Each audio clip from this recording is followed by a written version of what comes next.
Hello! It's been a while since I've done any programming videos on my channel for a while, but it's December 2023 and that means it's time for Advent of Code. So I'm just going to get right stuck into it.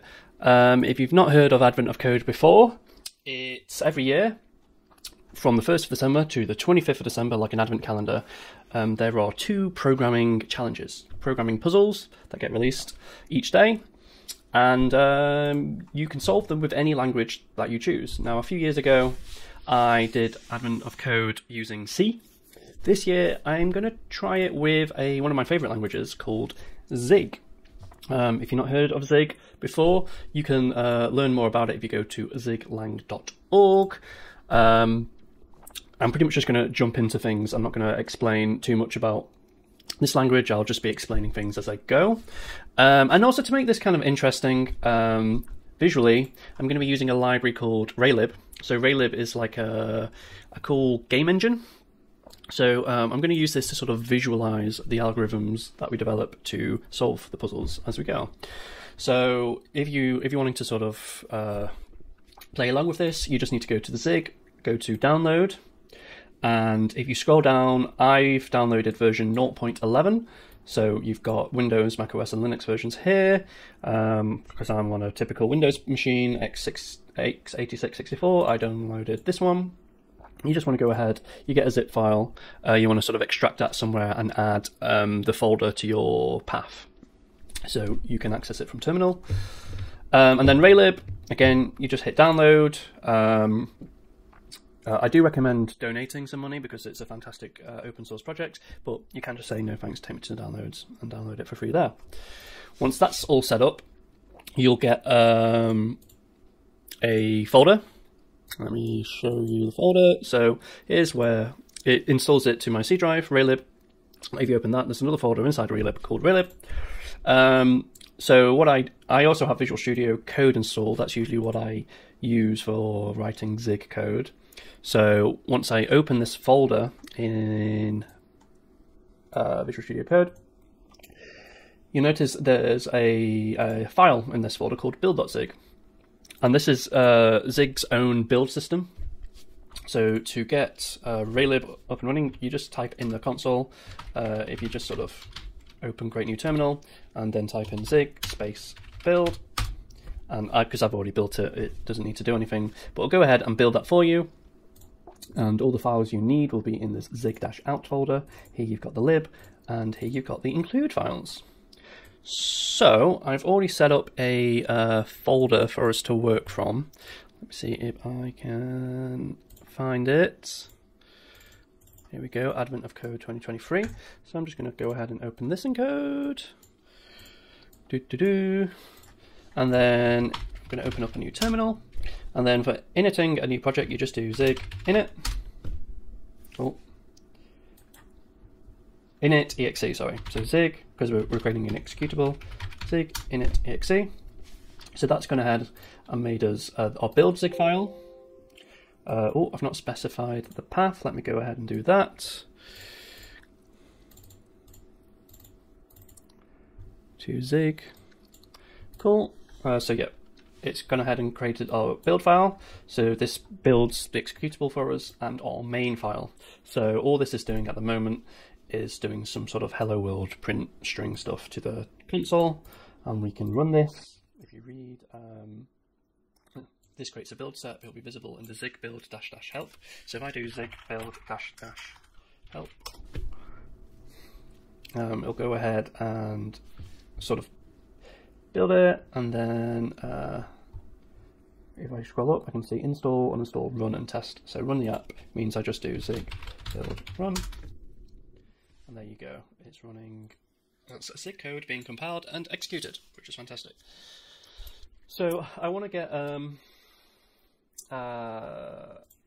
this working with Raylib. The really nice thing, one of the reasons I love the language Zig so much, is it's dead easy to just import C code into Zig and just use it as is.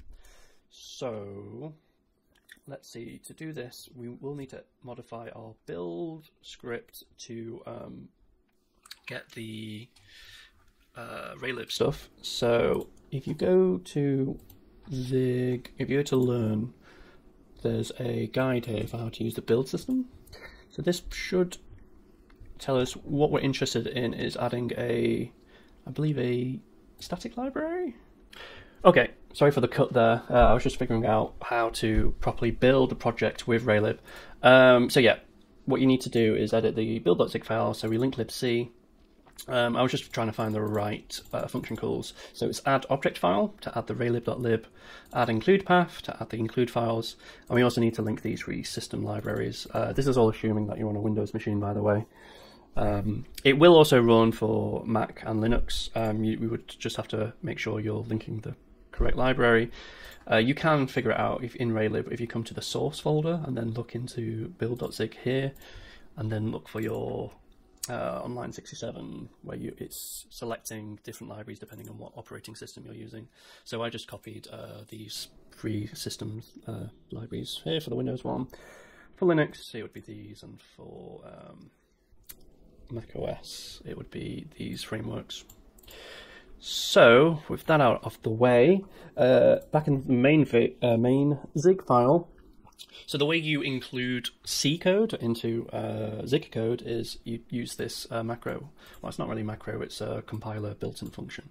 C import, and then within this you give it a block in which you can include various header files. So I'm just including raylib.h, and that will put it all in under the namespace C. And here I'm just opening and immediately closing a window. And if I come down to the terminal and do zig build run, that all works correctly. I can see it's opened the window and it's closed it and it's done all the string stuff. So let me get rid of all of this boilerplate, and let me get rid of this test example. So again, I'm just trying to get everything up and running, and then we'll start actually looking at the advent of code problem. So if we come to the Raylib website again, raylib.com, and go to examples, it's got a whole bunch of example projects. It's really cool. We just want the basic window example, and this is the code we want. We're going to use. I'm just going to copy paste this, and I'm just going to create a new file from scratch. Put this in here. Let me just make the text a bit bigger, seeing as we are on stream. Maybe a little bit smaller. So I've already done this init window thing. We want to do, okay, C set target FPS 60, fine. And then our while loop. So while, not C, window should close. Again, I'm putting C dot before all these because it's taking all of these functions and put them into this namespace, see? We'll do our update loop. So this will be our update loop, and then our draw loop. So it's c.begin drawing, clear background. Actually, let's do red. It's a bit more Christmassy.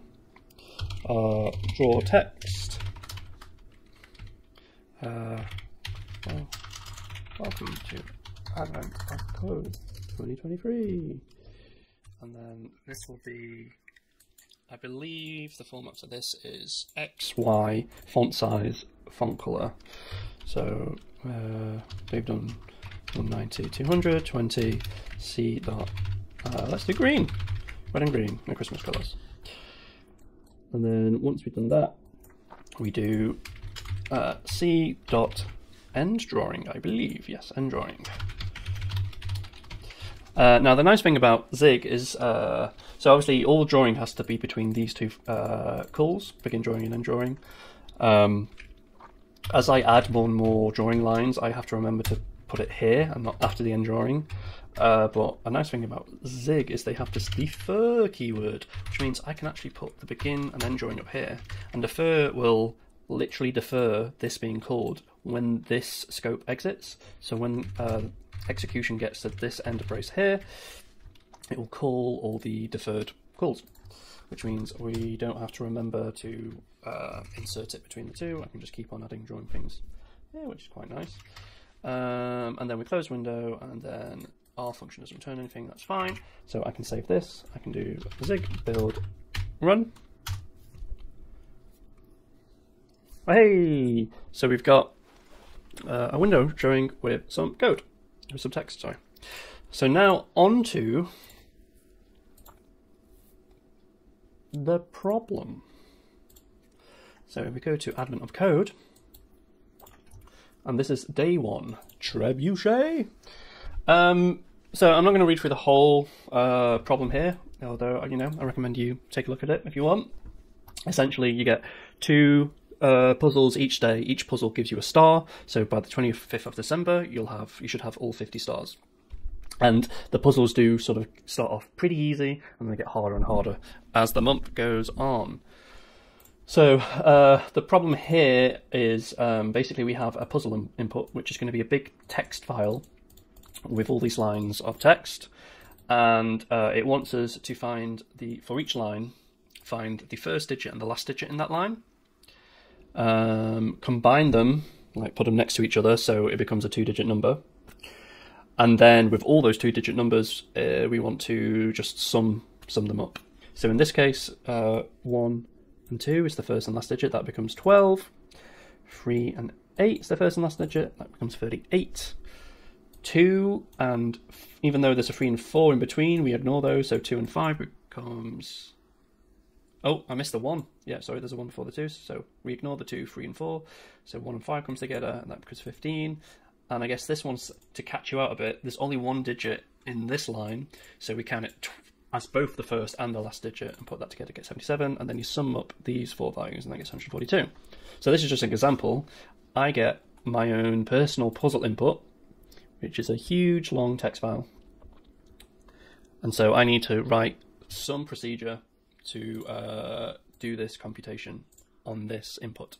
And then all I have to do is put my answer into this box here to prove that I've solved it.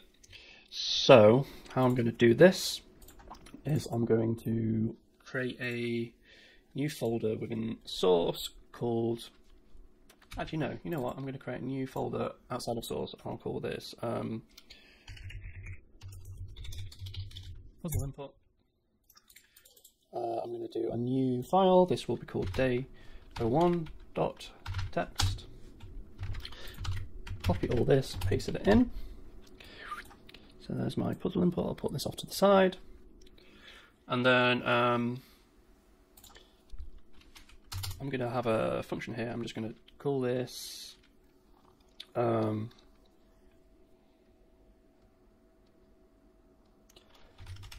process puzzle input.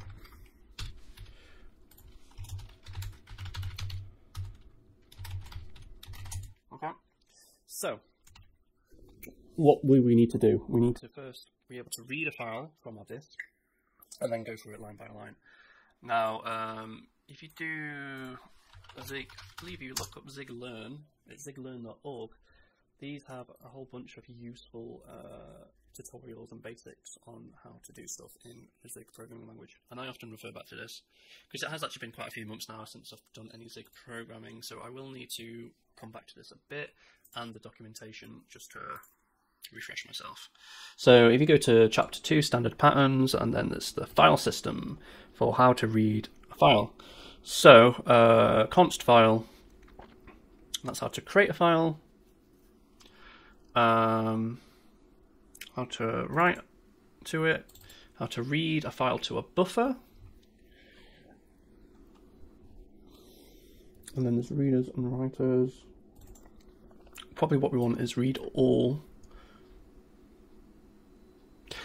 So I believe we want the build system, so that would be under standard FS or the file system. And then if we look for, is it current working directory? Current working directory returns a struct of type dir for directory, and then under dir we want read. Open file opens file for reading or writing without attempting to create a new file. Or read all of the file contents using a pre-allocated or read file alloc. I think we want this read file alloc. This is what we want. I just want to read the whole file. So for this, we're going to need an allocator. So because we're linking libc, we can just use the libc allocator, which is, uses alloc and malloc and free. And if you look for C allocator, it is under standard.heap. So I will do const allocator equals standard.heap.c allocator. So I will pass this in as our C allocator.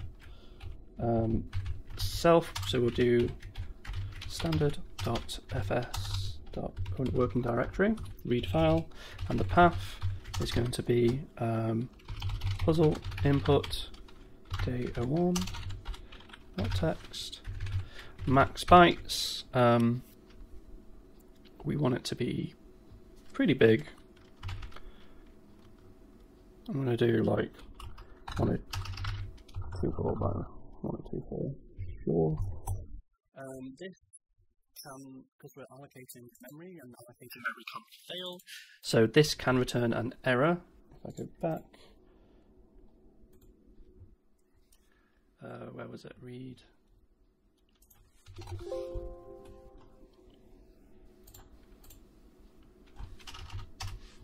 Read file alloc. You see, it returns this exclamation mark means this function could return an error.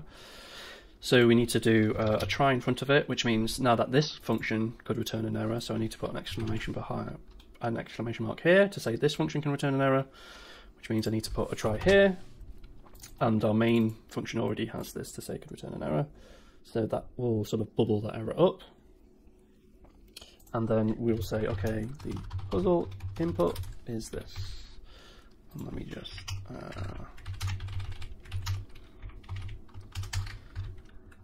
and then I will do standard.debug.print. Is it?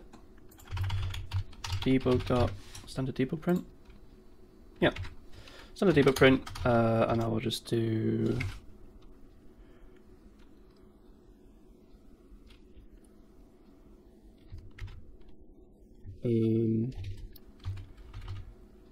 pulling a bit of string, puzzle input, and you have to put that into a tuple. Let's give this a go. My error. Oh, aha, okay. So we can see here it has printed out our file, which is great. So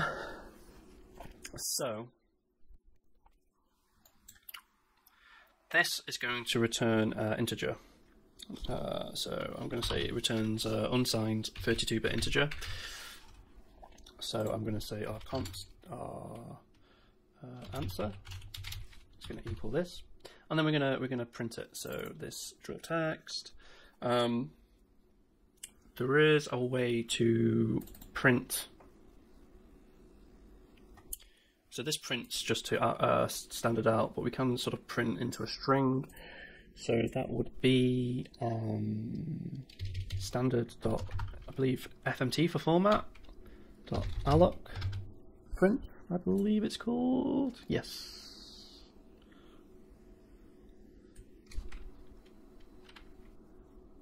Returns an error. So our allocator, which we'll need, actually tell you what, let's pass in our allocator into process puzzle input. So this takes in a allocator, which will be a standard mem.allocator. So we don't need that anymore. And then we'll do alloc print.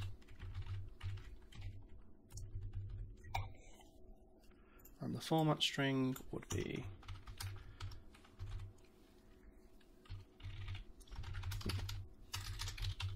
the answer is, and the args would just be our answer.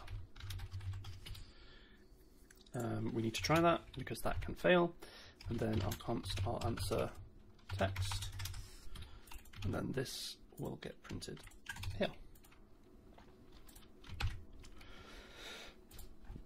So right now I'm just going to return -1 and not print that out.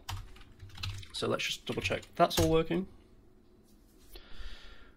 Oh, this has to be a standard format that I like print.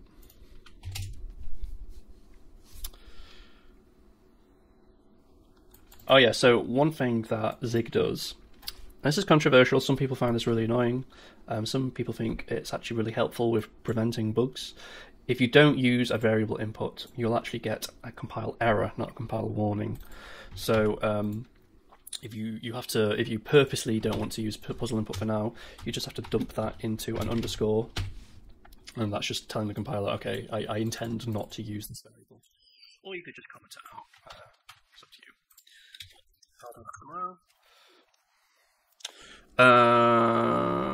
So expected you unsigned. Oh no, I want a signed. So that will become I. Okay, so because we're passing this text into a C function, the string has to be of a certain type. I believe I just need to do alloc print z, which tells it to put a... So strings in Zig, they're basically just a sequence of bytes, and it's kind of a fat pointer that also includes the length of the string, whereas usually in C, it's a sequence of bytes, but the length is unknown, but they put a 0 byte at the end as a sentinel to know when it's stopped. And so because we're passing this into a C function, it sort of wants it in that format. So these print functions tend to have an alternative, which is you put Z at the end. I don't know why it's a Z, but that will give you a string with the null byte at the end. So I believe that will work. There we go. So we get the answer is -1. So now it's time to actually solve this puzzle input. So if we just remind ourselves, we are going through each line, finding the first digit and finding the last digit. Puzzle input. There might be a function already for like read lines or lines, line. I guess split.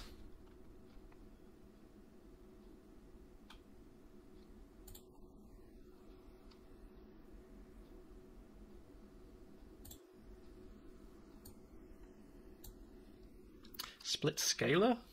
We want to split by new lines.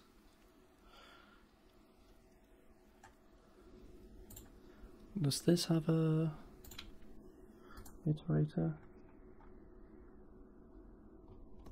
Okay, I think I get it. So we want split scalar. This is standard.mem of type. It's a slice of U8. Believe. Let me just double check that. Oh, it just wants what the array type is. The buffer of yeah, okay, I see that. So that takes our puzzle input, and our delimiter is just going to be a new line \n. Can it fail? No. So we have our line iterator, and then we'll just do while line iter.next, because it returns a split iterator, and this has a function called next, which returns an optional, which can be null or with the value.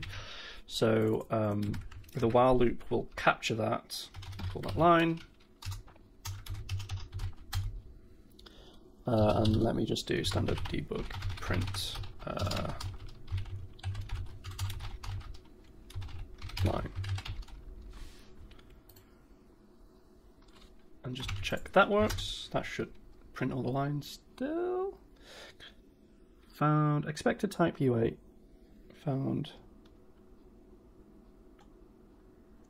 Oh, it wants just a single character and not a string, which I believe I would just do with single quotes.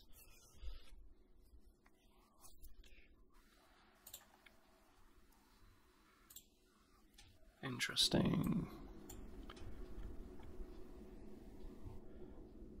That's sort of just printing gobbledygook. Where even? Oh, it's printing the last one.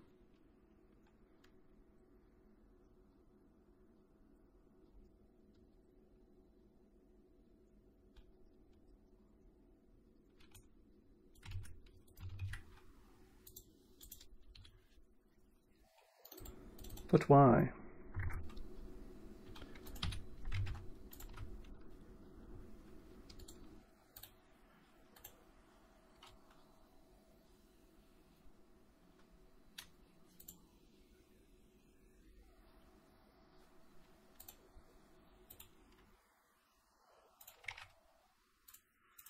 Let me just try split.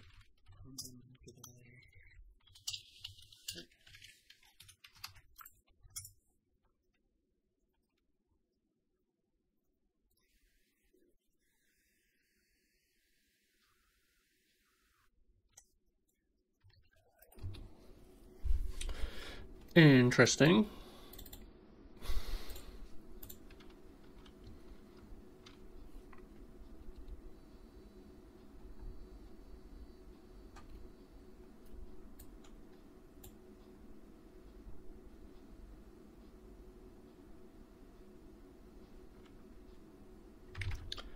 Do I need to put a try in front of here? I don't think I do, because it doesn't. This can't error.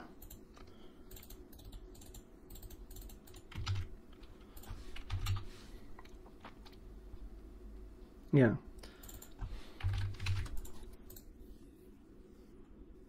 Oh, I need to put a new line after each of these as well. Maybe that's why. There we go. Okay. I wasn't printing each of these lines on a new line in the console. That looks to be right. So I believe split scalar was the correct one anyway, because we're only splitting over a single character, and that should still work. Cool. So now that we have that, we can actually operate over each of these lines now. So we want to sort of read from the start of that string until we find the first digit, and then we also want to read from the end of the string until we find the first digit. There is already a alpha. There's a standard ASCII which will do is digit, returns whether the character is a digit. So if I do, so what I can do is I can go like for 0 to line.len. I'll do char index, and then I'll go, okay, if line char index, so it'll be standard.ascii.isDigit,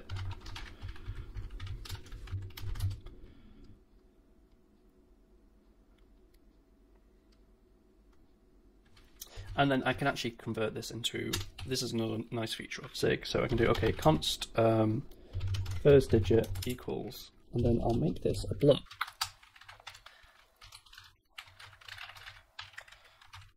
And I can put this in this block, and then I can say, okay, break block line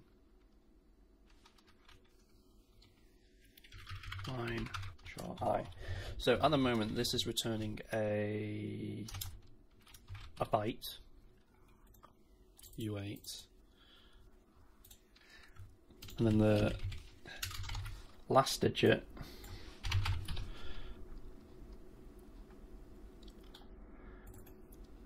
and we have to go from reverse, so it'll be line dot len minus char I minus 1.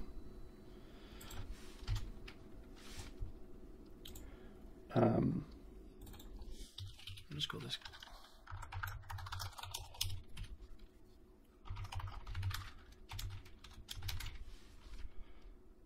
So that can stay the same.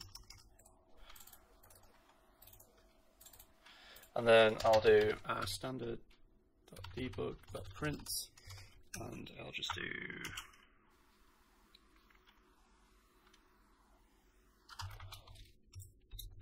PC new line. This will be the first digit and the last digit. I think this will work. Of course, if it never finds it, I'll just do break block. Question mark.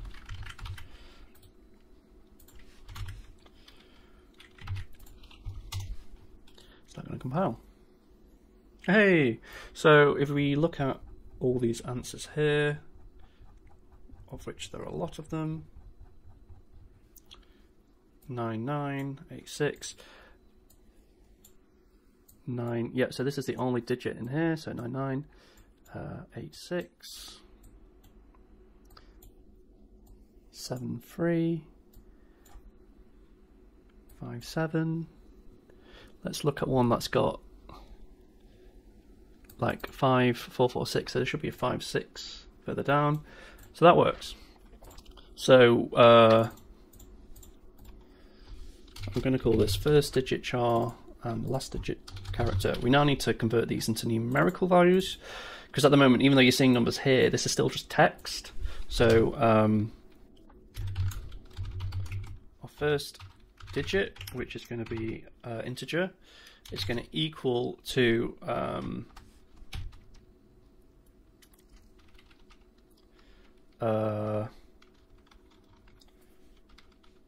the character 0 minus first digit char, I believe. Might have to do it the other way around. Sorry, yeah, it'll have to be the other way around.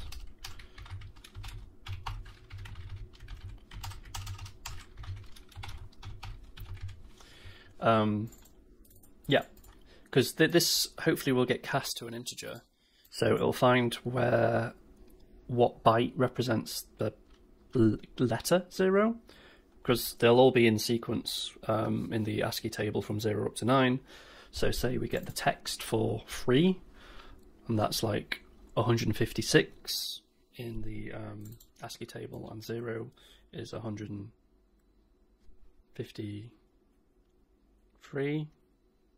Then it'll be 156 minus 153, which would give us 3. At least in principle. And I can check this. So C is telling us to print the character as text. If I put D in here, it will now print, okay, what's the actual numerical value? And we should get, oh, let me close this. The same result.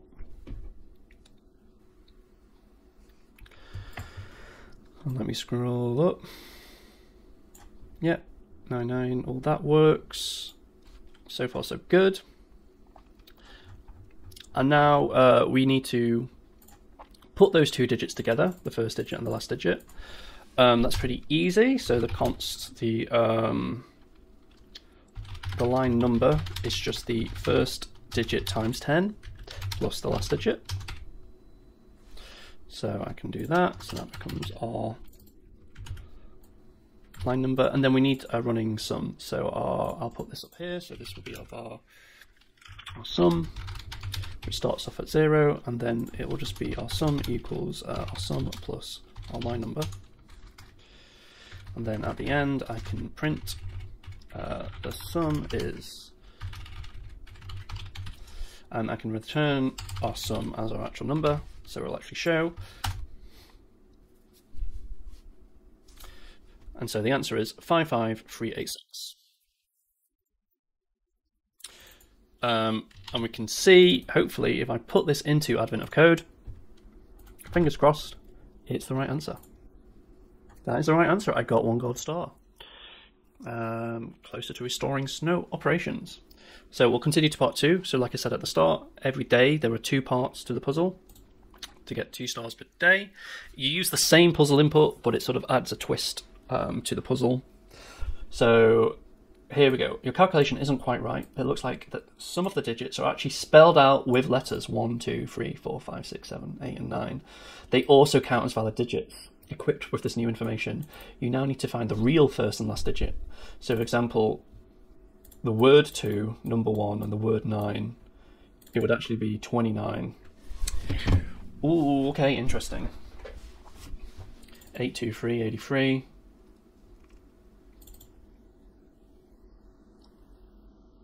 Okay.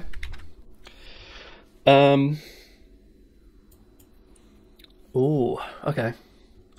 That is a lot juicier.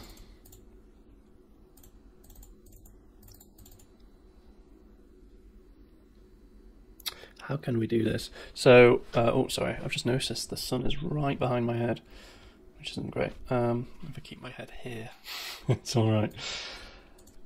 So we will need a some place to put all these. So let's do const word numbers. This is going to equal an array of U8s. So if I do 1,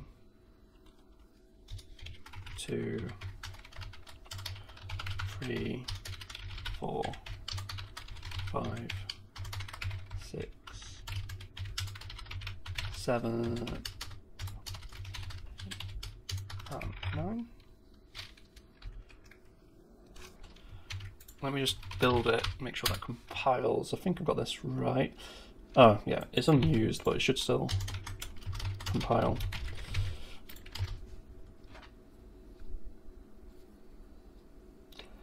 Found.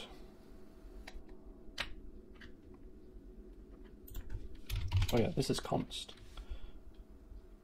An array of, yeah. Yeah, okay, that compiles. So this will find our first digit.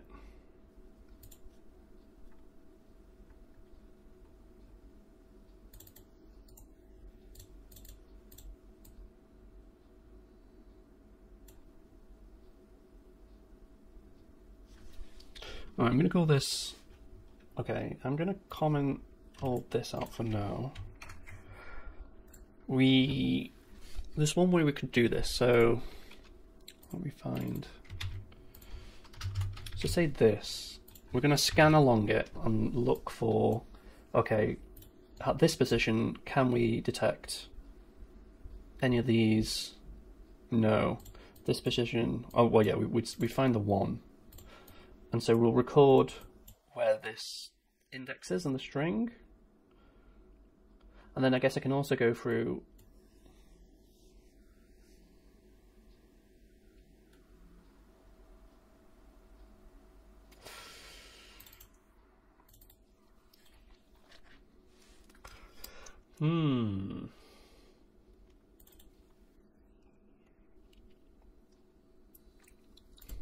So I believe there is a starts with.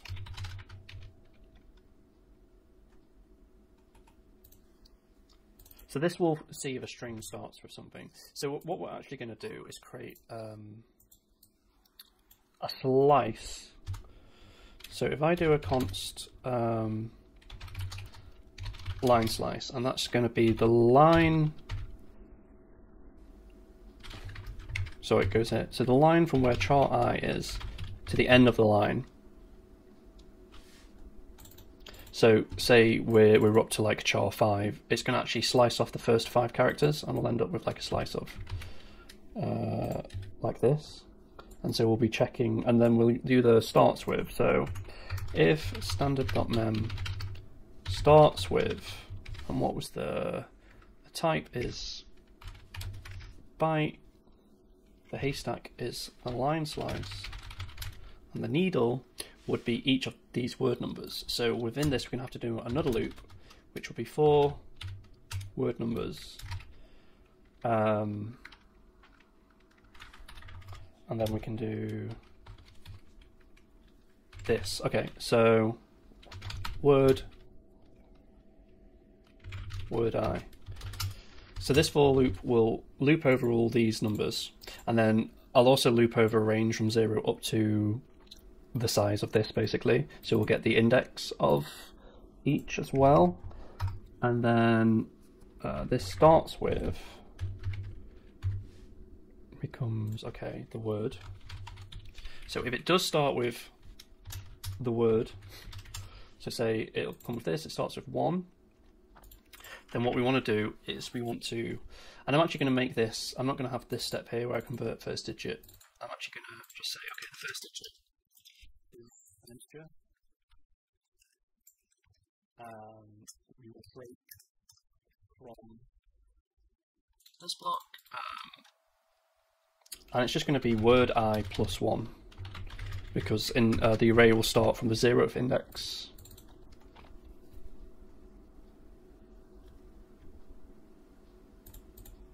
Otherwise, we will then just check if it's a digit, and if it is, again, we'll do this minus the 0 character. Once we do the question mark. I think that's right.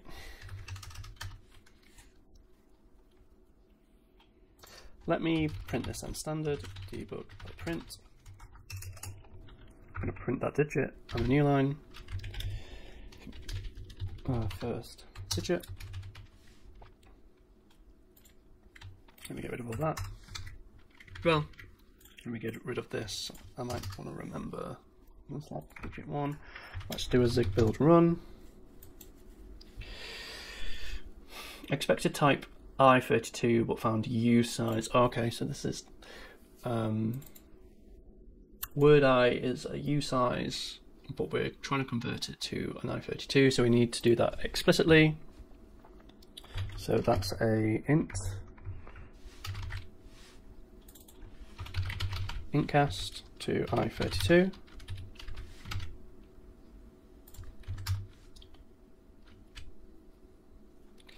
Okay. And I scroll to the very top. So 9 is right. Then we get 3, and that's because 3 appears before 8. So this is working.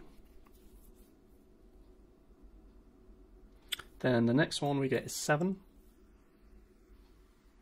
There's a 7. Then the next one we get is 1, and there's a 1. Okay, I think this is working. So the reverse of this, let me copy this and do the last digit.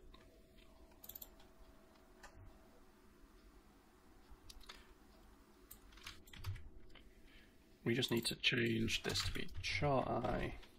So actually, if you look at this now, because this is basically going over it backwards,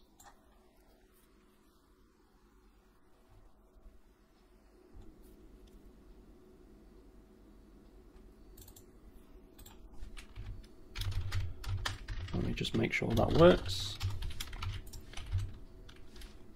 I need to close that. Oh, forgot to do zig build run.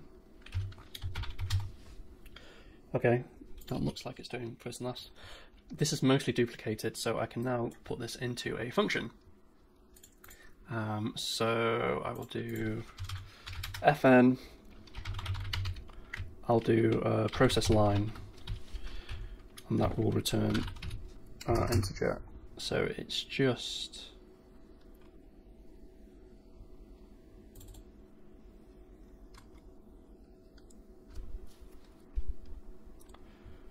all we care about is the line slice, right?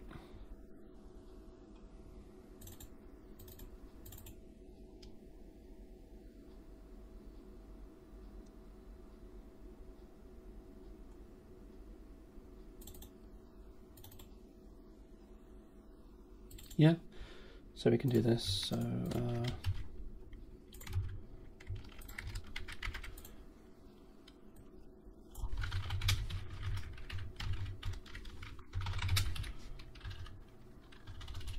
otherwise, we'll just return a 0. Or we'll return a -1.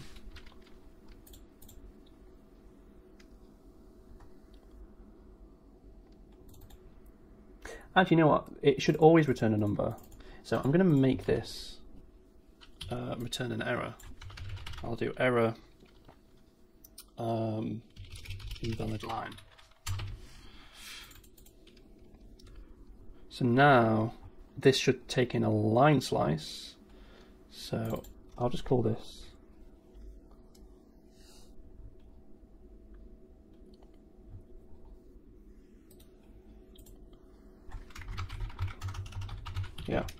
So line slice, which is just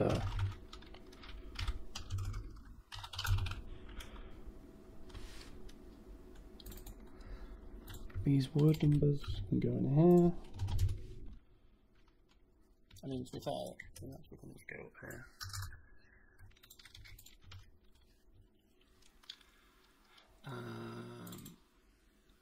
Is digit. This just becomes a line slice 0, whatever.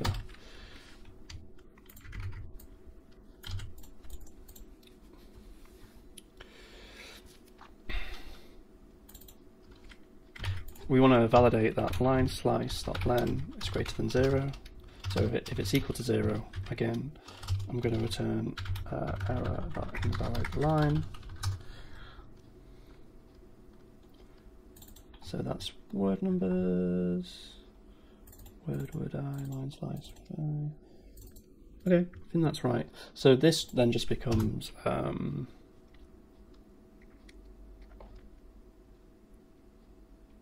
oh, actually that doesn't work because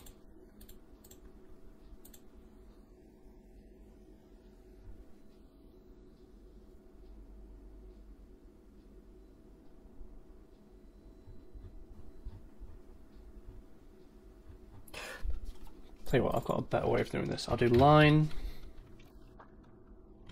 and then reverse, which will be a bool, and I'll actually use this for loop here.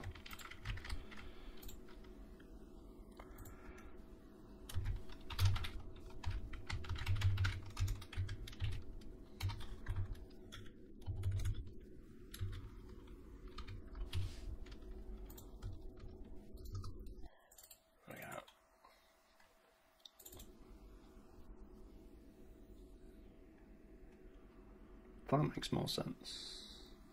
This becomes a return. This becomes a return. Oh, this can go.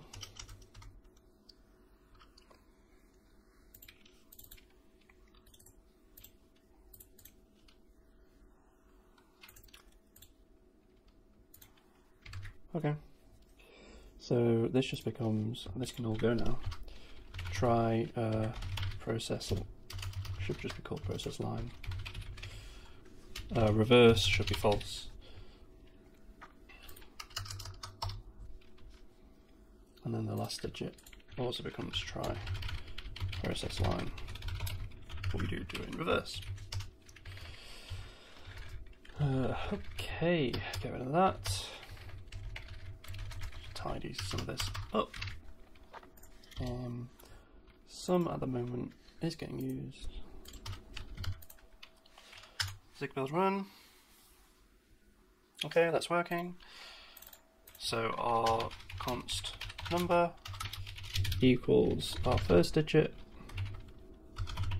times 10 plus our last digit, and then sum equals sum plus number. Don't have to do print anymore. All this. Return the sum.